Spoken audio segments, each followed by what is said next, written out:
Саламатсыздар ма, оқырман қауым?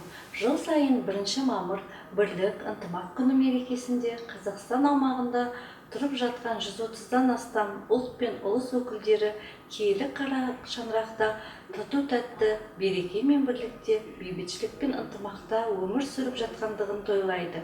Осыған орай Қызылорда облыстық зағип және нашар көретін азаматтарға арналған арнаулы кітапханасында Қазақстан Республикасы халықтарының бірлігі күніне орай «Бірлігі жарасқан Қазақстан» атты 2 бөлімнен тұратын кең көлемде кітап көрмесі жасақталды.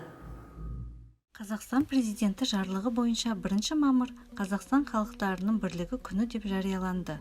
Бірлік болмай тірлік болмас деген атам қазақ берекені көздеген ел мерекелі тірлік жасаудан жалықпаған.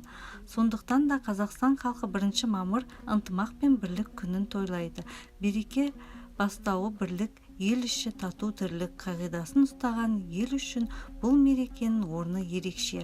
Жыл сайын атаулы мерекеге Қазақстан аумағында тұрып жатқан 130-дан астам ұлт пен ұлыс өкілдері киелі шаңырақта тату-тәтті, береке мен бірлікке, бейбітшілік пен ынтымаққа өмір сүріп жатқандығын тойлайды.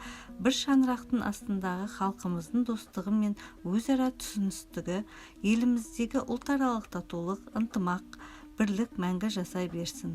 Осы мерекеге байланысты Қызылорда облыстық зағип және нашар көретін азаматтарға арналған арнаулы кітапханасында кітап көрмесін ұйымдастырылды.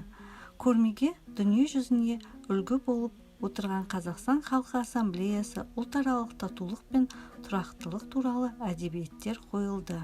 Тыңдағандарыңызға көп рахмет. Сау саламатта болыңыздар.